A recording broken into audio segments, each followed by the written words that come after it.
Java. Si Java. May kay kailan siya ni mo gid sir na naiban nga murag mo ana bitaw dugay na ka diri sir. Na makakuha na sila sa ma-identify na lakin sa nayang kuan kaila iyang makita adlaw no. O yapon nila si kuan lang yapon sa mga yapon na dito baho yapon na may sa kontabunan may gani ibutan siya no kaya na malagi ka siguro og ako ra diri siguro sige ko niya kuanan no wala siya pakit sa tao na may uban nga kuan suko sa tao ba makasimot og lain nga kuan 6 months dili na siya anad na siya sa mga tao nga. Ano siya, kita sa tao, wala. Oh, wala lang. Anad naman siya na may uban nga mag-wild og nay kuan kasi mo tuglain nga baho ba nga. Murag ido ba mag-iso aso ba aso, murag iro. Kini sad siya kaingon kog pikak. Ay kuan na, Victoria Crown Pigeon. Lahi siya nga kuan di bagagmay ba ng pigeon. Kuan siya, sila classic, largest siya nga pigeon.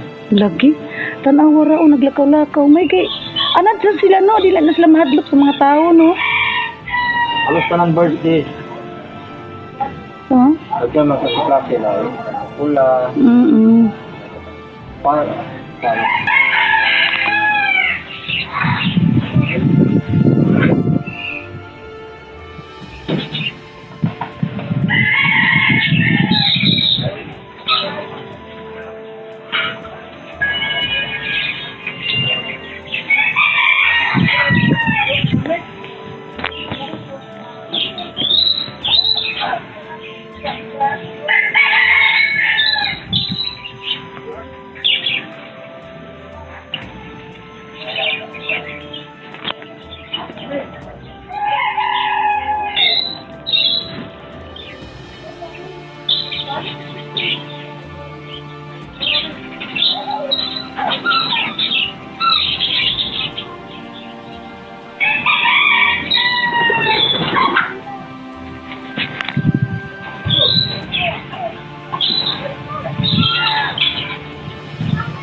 white.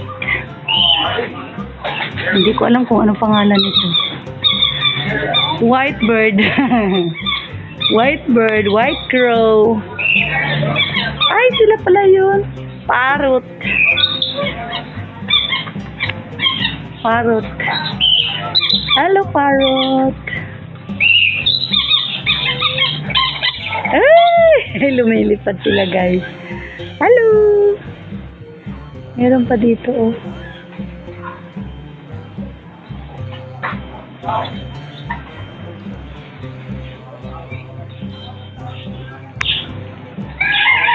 Uy! Anong gagawin mo? Sinahakot mo yan.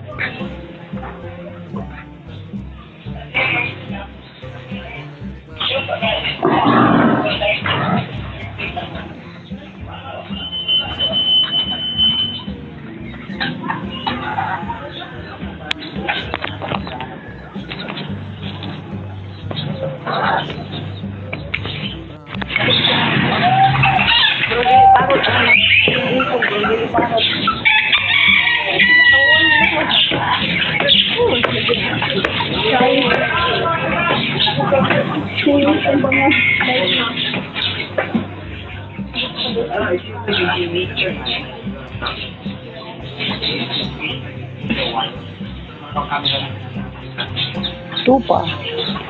Shepherd.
Siya po di parot nila dito eh.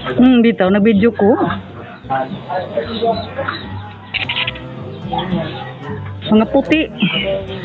Donkey and horses. Ha? Na mura maghihapon ba kay kitar kan ba yung picture diri? Oh, pwede ka pag-video.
For a meal of Hungy stew, they consider the flying boat as a potential means of reaching the founding titan.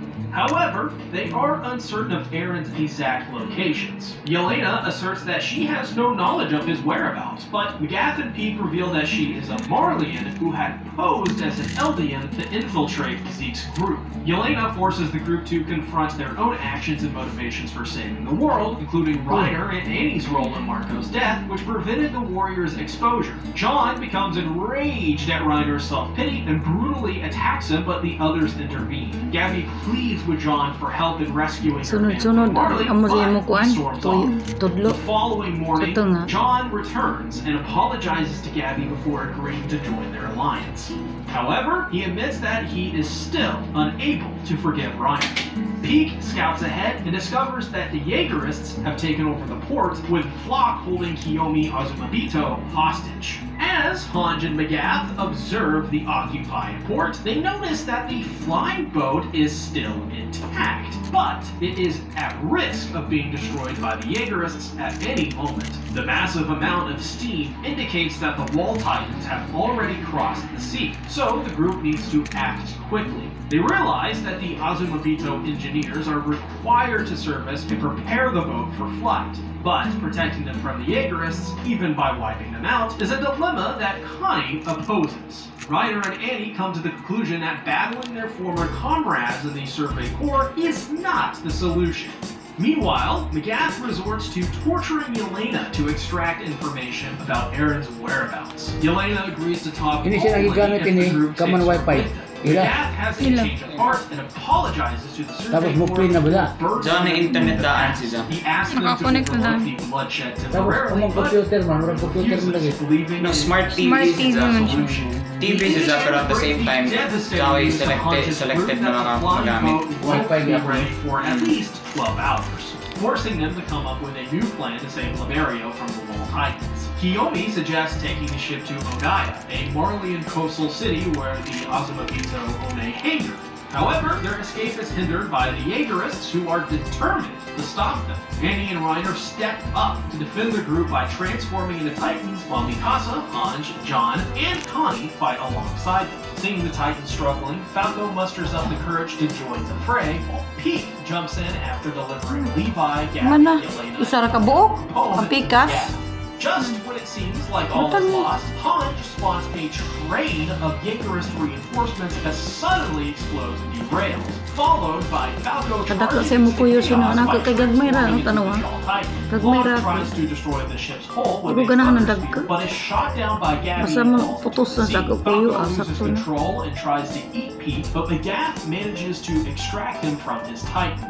The group eventually spots a captured Marleyan cruiser at the shore, and Magath decides to stay behind to destroy it, accompanied by Shadis, who had followed them to the port and taken out the train. In a moment of mutual respect, the two men destroy the cruiser, sacrificing their own lives to save the world, while the rest of the group sails off to Ogaya. Hange then delivers the heartbreaking news that Marley and Liberio cannot be saved, causing Annie to feel obviously distressed. After being persuaded to stay, Annie questions Mikasa Uy, dali anak ka nag-video ko. whether she can let Aaron be killed and stop the rumbling, confessing that she's exhausted from all of the violence. Di sa siya magkakuam. Makaskip. Maka-skip man, pero po ang mga tagpang-pakit-pakit. Wag puro unskippable. Several months before the Sabay, assault dali on raman sa- Mario, the scouts arrived on the Marley shoreline. On their way to visit Azumabito at her home, they witnessed the persecution received by subjects of Ymir firsthand after rescuing a young thief named Ramsey from a mob of Marleyans. Azumabito informs the group that Marley has begun cracking down on subjects of Dako. Ymir who escaped their internment camps through use of blood tests. Hange hopes to forge peace by allying with the subjects of Ymir Protection Group. Discovering that Aaron has gone missing, Mikasa tracks him down to Ramsey's home. Grabe Aaron naman. questions Wala mo. Mikasa's loyalty to him, Wala asking mo. what he means to her, to which she is taken aback and calls him her family. The rest of the Damn. group catches up and they spend the night Imagine partying if with Rosa na, Ramsey's I family. love you, The Aaron. next day at the Uno Protection kakalahi ang Group's assembly, resulta. the representative of the Protection Group declares that the subjects of Ymir who don't view themselves as Eldians should be freed, while the devils of Paradis should be exterminated, which receives cheers from the audience. Seeing this and feeling deeply dejected, Aaron departs and doesn't contact the scouts again until the assault on Liberio. Mikasa then ruminates on that time Takot na and si wonders Mikasa. if different choices had been made, could things have turned out differently. Naka-formal na dress Flashbacks si reveal Mikasa. Aaron meeting Elena Si Aaron in a tag- dream to follow kuwan na. Zeke's euthanasia Tiguyang plan na while si- actually sa tatay, si informing Aaron may Claudia bigote. Astoria of his real plans. With the Story. latter against his plan and deciding to get pregnant in an attempt to stop him, and Zeke telling him that Pwede. Ackermans are not compelled by Si blood Kuya, to amo dyan ang protect kuya the ni post, and Aaron. because Dito. it's devoted Oh.